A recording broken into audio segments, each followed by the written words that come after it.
Welcome, I'm your host, Malcolm Gallagher. From our BizVision studios in the UK, you're watching the BVTV network with my guest today being Dom Einhorn. I hope you like a nice glass of French wine whilst you're thinking. Too early for you? Well, watch and then watch again later, perhaps with that wine, as I take you into the world of business success. My guest today has achieved so much, I'd need a Netflix series to give you all the details. Vitally, he knows about startup funding, startup growth, and how to achieve sustainable success. Two notable achievements I want him to talk to you about today is his Uniqorn network and his startup Super Cup. So come with me to the Dordogne in France and meet my inspiring guest, Dom Einhorn. Welcome, Dom. Thanks for having me, Malcolm. Thank you, everybody. Go and tell me, is the sun shining through in Dordogne today, the wine sparkling, and go and tell me. Yeah, I closed the shutters a little bit earlier, so I wouldn't have any reflection, but a little bit of sun, but very cold, -3 today, even in the south of France. Oh, well then, despite lockdown, I'm staying here in Northumberland. Good idea. Dom, I'm delighted that you're kindly guesting on the BVTV network. Your interview will appear across a number of our TV channels and podcasts, because I think you've got a really inspirational story to tell, particularly for startups and, people getting them going, awakening. In this BVTV talk show, I'll be chatting to Dom in 3 parts. First part, I'll chat to him about what makes a winning idea for a business and what makes it attractive for funding. Then in part 2, we'll move to talking what makes a winning startup and how does someone build a winning team for that business. And in part 3, we'll talk about the right ingredient needed to go from startup through scale up to unicorn success. Dom, before we get into our 3 parts though, can you briefly introduce yourself to my viewers and listeners? Who is Dom? What's your story? And what's Unicorn and Startup Super Cup about? Absolutely. I'm Dom Einhorn, DOM, short for Dominic in France. Einhorn means unicorn in German. I'm half French, half German, as my name indicates. So the unicorn is not as elusive as some people may think. They actually do exist. And in the tech space, we have more and more of them. Grew up in France. At the age of 23, I moved to the West Coast of the United States, to Los Angeles in particular, to venture on my journey of startup success and failure. Went through many, many failures, had a few good successes that made up for those failures. But at the heart, I am an entrepreneur. And over the last 6 to 8 years, I've also morphed more and more into an angel investor. And the whole concept behind Unicorn is to bring the 2 ecosystems together, because what we've identified in the marketplace is somewhat of a disconnect and an expectation gap between startup entrepreneurs looking for funding and angel investors providing that funding. And that's one of the problems we intend to solve. Yeah. I increasingly, Dom, just before we move on, I'm finding that there's a change of heart in a lot of investors now. They're not just looking for the idea, they're looking for the business type. Are they a conscious business? Are they an entrepreneur that's interested in planet, people, and profits, and so on, like that, which is probably why one of our channels, which we'll be putting your interview on, Our Conscious Matters, as wowed straight up now. So, Dom, let's kick off our chat in part 1 about what makes a winning idea for a business and what it makes it attractive for funding in your eyes. Now, I'm not talking about that checklist that a bank would put out. I'm talking about what makes you sit upright about an idea or concept, and how does it go from that idea to being funded? I think it's a very interesting question. I think, and actually, we were often talking about a winning idea. And maybe that's somewhat of a misnomer when it comes to entrepreneurial success. Maybe we should be talking about winning execution rather than an idea, because we all have ideas. Ideas are a dime a dozen, and a lot of jokes about those. I'm not going to mention some of those jokes. But, what we're looking for first and foremost is the ability to execute. Assuming, as you mentioned, Malcolm, that everything else checks out, product market fit, great team, great concept, et cetera, yes, we all look at those initial metrics and whether a deal makes sense or not. But once you actually go beyond that, through the veneer, you have to make sure that whoever you're getting in bed with, because you're marrying yourself with a startup, with its founding team, sometimes with a solo entrepreneur who doesn't even have a team yet, is his ability to execute over time. And this is really where the rookies, the wheat, very quickly separate from the chaff, because you can have a fantastic idea with poor execution, and you can have a decent idea with excellent execution, and I'll go for the latter every single time. So nothing is more important than the ability to execute, to take a product from start to finish, to see it through, to show character, resilience, and grit. And I think that's part of the DNA of a successful entrepreneur, first and foremost. Yeah, that's really fascinating. I love that concept of executing, because so many people say, well, that won't work. But, it's a bit like us with our BBTV network here. We started last March, first lockdown. We've got 9 channels now, up to 10,000 viewers and listeners every month. And everybody said it won't work. But, there's something inside me, and the Greeks call it thrasos, that gut feel. Yeah. So it's interesting you mentioned that, because on that note, about 6 months ago, I was talking to a local woman in the southwest of France who is very politically connected. Not going to mention her. And I was basically pitching her the Uniqorn concept as if it didn't exist. So I went through the process, explained it to her for 20 minutes, and her immediate comeback was, that could never work here. And my comeback to her was, I just told you what we've already done. It already exists. It's already been done, right? So obviously you can see that it's very difficult, as you mentioned, for a lot of people to actually grasp that you can take an initial concept from an idea, which again has very little value in my book, all the way through to execution, and actually prove concretely that you've actually done that. Right? Yeah. That's very, very powerful. And once you've done it once, you can do it twice, you can do it multiple times over. And that's actually what guided me personally into Uniqorn, because I've had so many failures and some successes as a startup entrepreneur, where usually when I have a young startup that comes to us, the first thing I tell them is, I cannot necessarily tell you what it is that you should be doing, but with certainty can tell you what it is that you should not be doing. Right. And that's sometimes a lot more important. Yeah, I'm spot on. And, just back to that execution, I knew in my mind what we could achieve with BBTV. I knew how we could do it. And it's a bit like Stelios, that started EasyJet. He repeatedly says, if I'd relied upon market research and, forums and everything, I'd never have got started. But I could see the end result. Yeah, it's a very, very good quote. Thomas Edison, when he was asked where he had succeeded, where so many others had failed, his comeback was, I finally ran out of things that did not work. Yes. Right? What that proves to you is that every failure is a stepping stone to success. He finally ran out of failures that he had no choice but to succeed. But I guess we all grew up thinking that failure is a bad thing. And then we can we close up and we give up very, very quickly, when in fact you have to iterate. Every iteration, the meaning of the word iterating itself means that you're pivoting on an ongoing basis, meaning that you're basically adjusting based upon mini failures. And I think the concept of mini failure is a very important one in an entrepreneurial journey, because let's say you're a digital marketer, and let's say you want to promote biz vision, or you want to promote a real physical product. How are you going to do that? Well, you're going to maybe use advertising strategies. You may buy some Facebook ads, some LinkedIn ads, some Google ads, or whatever, which have a cost. Yeah. If you just blindly buy these ads and you don't track it through, you're looking at a black box. You don't know what works, what doesn't. And back in the old days, as you know, Malcolm, as we used to say, I think it was David Ogilvy that had mentioned that, I know that half of my advertising isn't working. I just don't know which half, right? Yeah. Today, that's no longer the case. That's right. We have the right tools to measure everything in a live environment.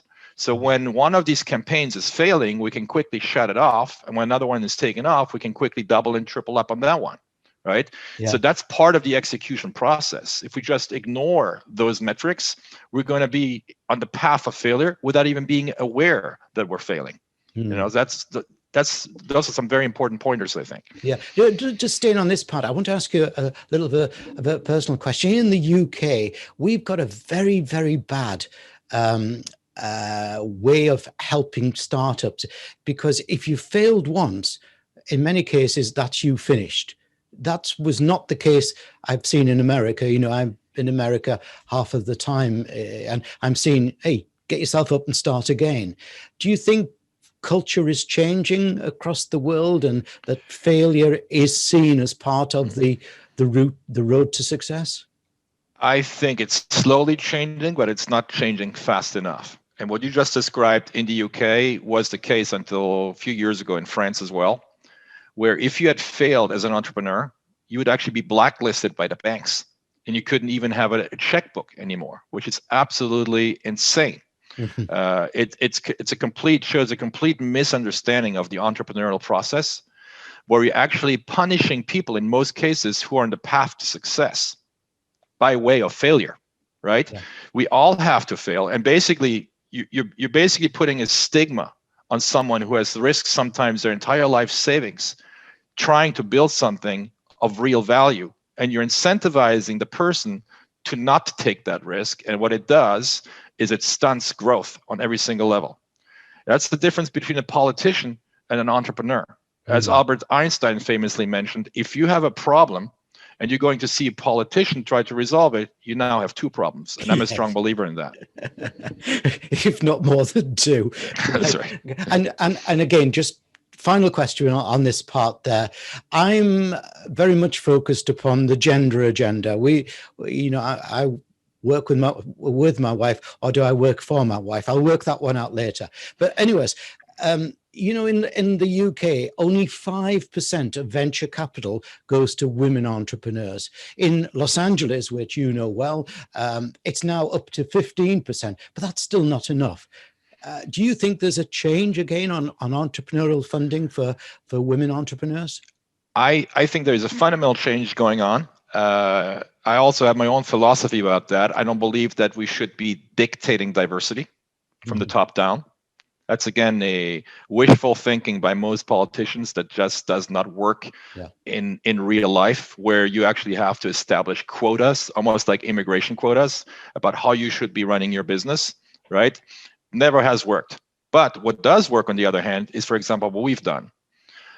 In the managing team for Uniqorn, we're roughly 30 people today, hailing from 18 different countries, primarily female. And that's purely by chance. It's not by design. No one's told us to do it this way. No. Okay? Because we've been iterating. We tried what works, what doesn't work.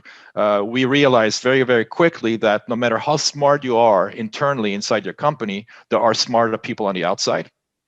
I traveled for 17 years. I literally was sleeping in a bag. I spent 300 days a year in a hotel room around the world. So I identified pockets of talent, most of which we brought into our incubator here in France, thanks to the Visa Talent Passport visas from the Macron administration, the French tag label, etc., which has really facilitated two things: capital injection by foreign investors, number one, and number two, the ability to hire talent no matter where in the world it is located. Yeah.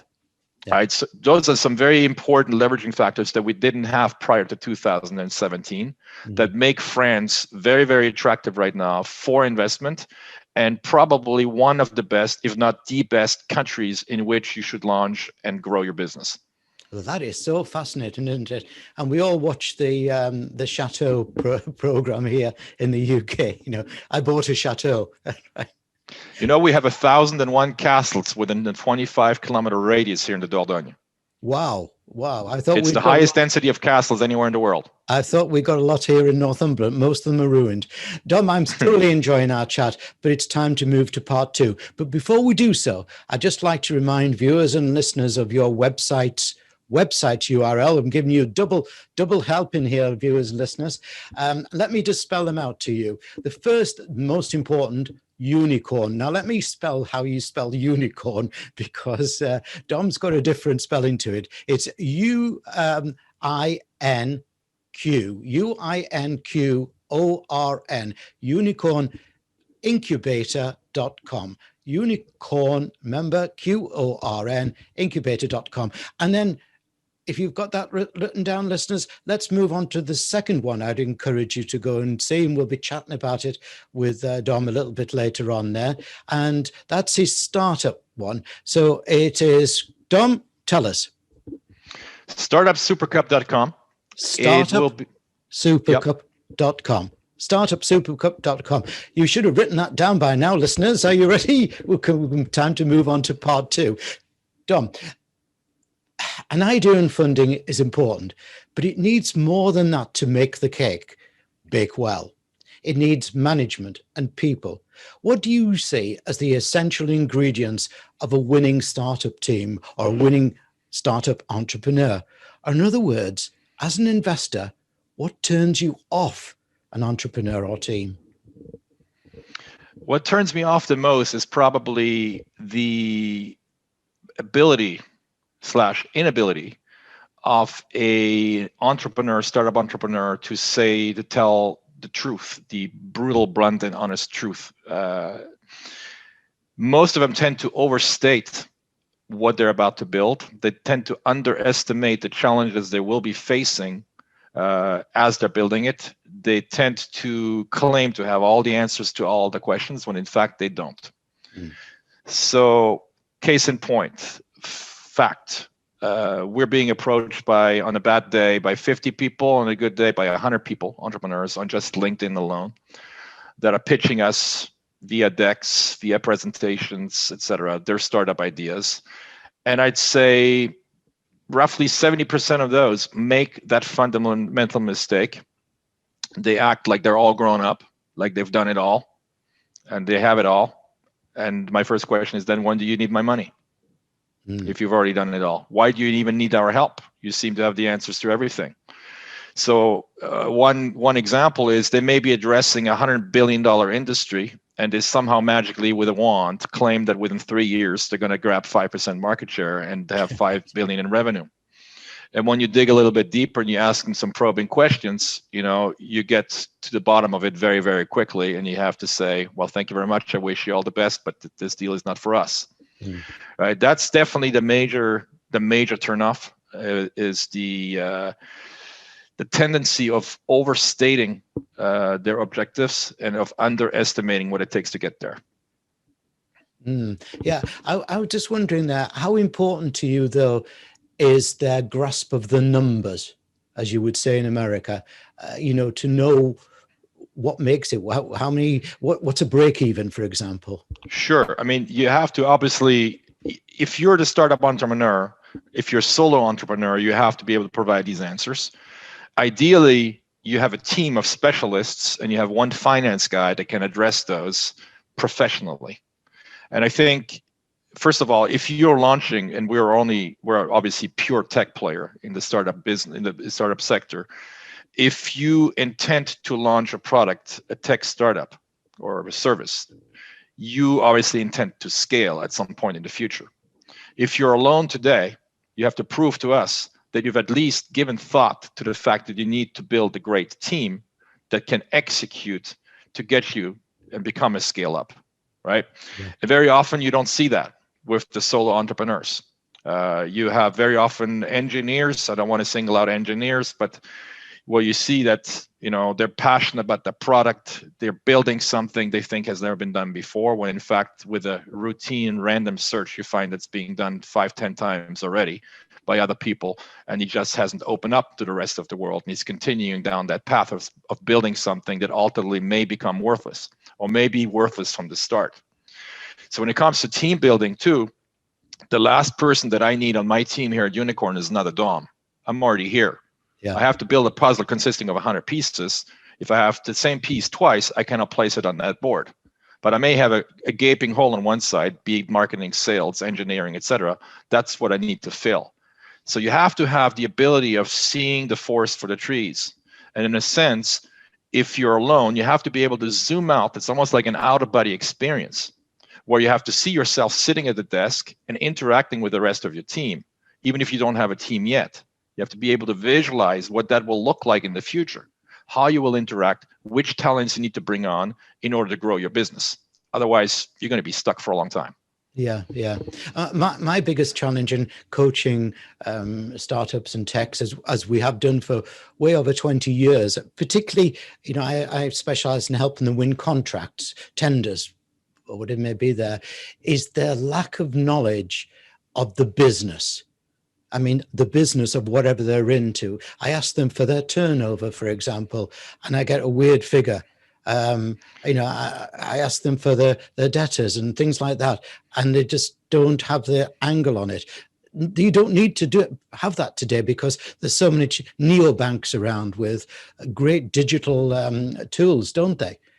100%. Yeah, I mean, you remind me of myself from 28 years ago when I was sitting in front of my first investor, and I was very emphatically pitching my service, the digital marketing service, and his eyes were glazing over, and I was seeing that I was losing him. And then he came back at me and he asked me some questions, and I thought he came from Mars.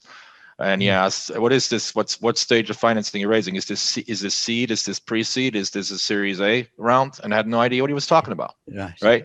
And that's what I mean by this gap, which is very often becomes an expectation gap between one and the other in this ecosystem, right? Between the entrepreneur looking for funding and the investor providing that funding. Usually what we like to say in the US is that the entrepreneur is pitching on FM and the investor is listening to AM, right? Yeah. So it's very hard for them to understand each other. Yeah. And it's definitely a bridge that needs to be built between the two, so there is better understanding. And I think incubators, accelerators like Uniqorn are probably the first and best way to do it. In my case, for the majority of my career, and to a certain extent, I still am an entrepreneur, startup entrepreneur.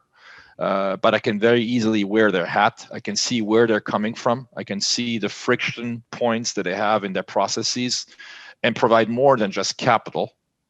Tremendous amount of consulting. Again, going and tell them, look, here's what you should definitely not be doing. I've done it. I failed. Don't do it. It just doesn't work.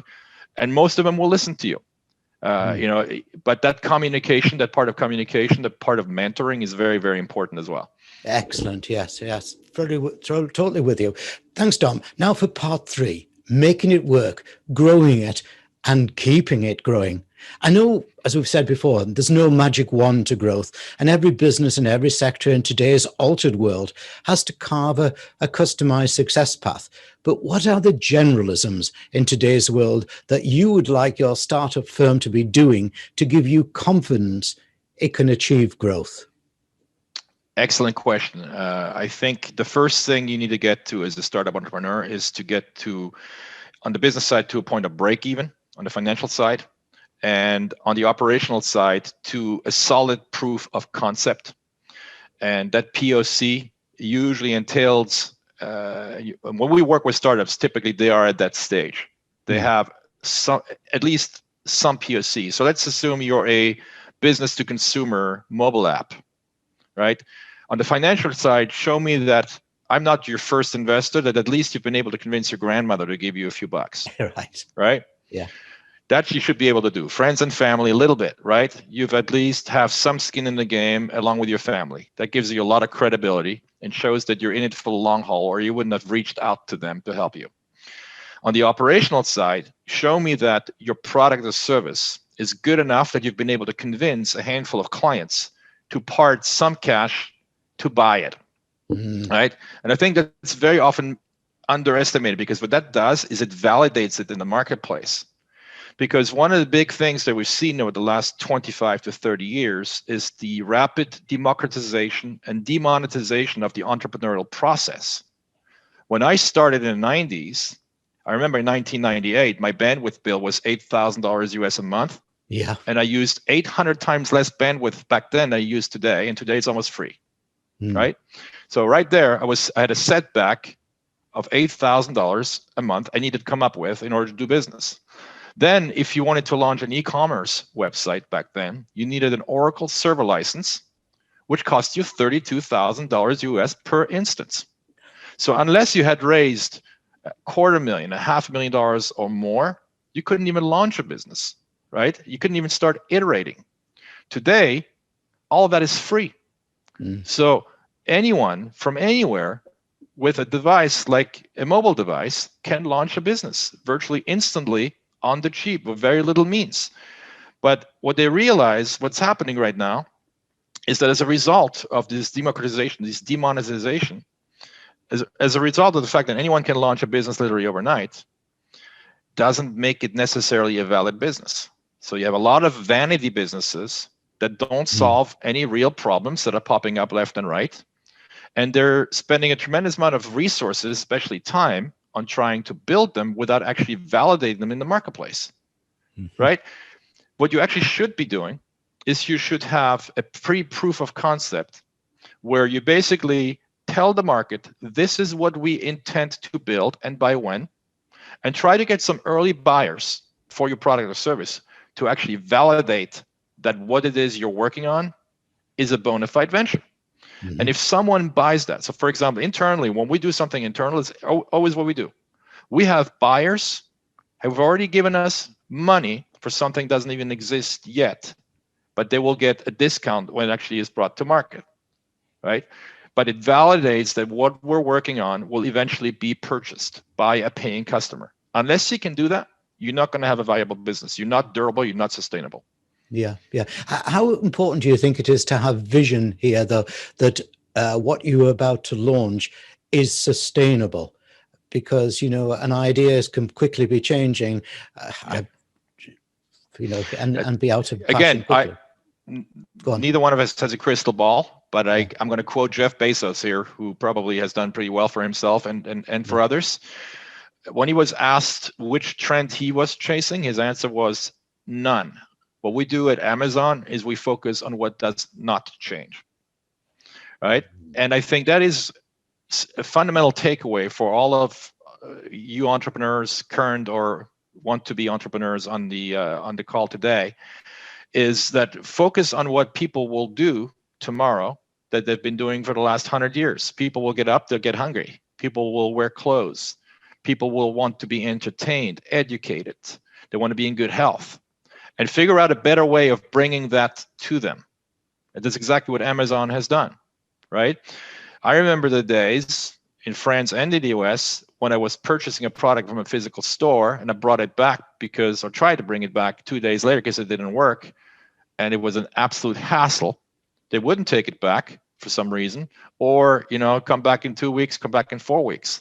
Think about the friction of what that does. Think about the break in trust that does. Will you ever go back to that merchant? Of course not. No, with Amazon, the reason why Amazon is such a success story, you know your order, it's going to show up the next day or a couple of days later at the most. If you don't like it, they'll send you a pre-labeled box so you can just stick it in. You don't have to go to the post office to send it off, et cetera, et cetera. So they've systematically removed every friction point. But what they've done is they've not necessarily focused on some crazy trends that may or may not materialize in the future. They've focused on some fundamental human needs that all of us have today and have had for hundreds, if not thousands of years. That is a brilliant lesson, Dom. But sadly, I've got to put my glass down and leave the Dordogne. We may have an altered world following the coronavirus, climate change, and other challenges, but we also have a new world of opportunity. However, to see and seize it, you need to have genuine entrepreneurial commitment. I trust that my guest today, Dom Einhorn, has shown you a clear path to success. Many thanks, Dom, for a great interview. Thanks, Malcolm, for having me.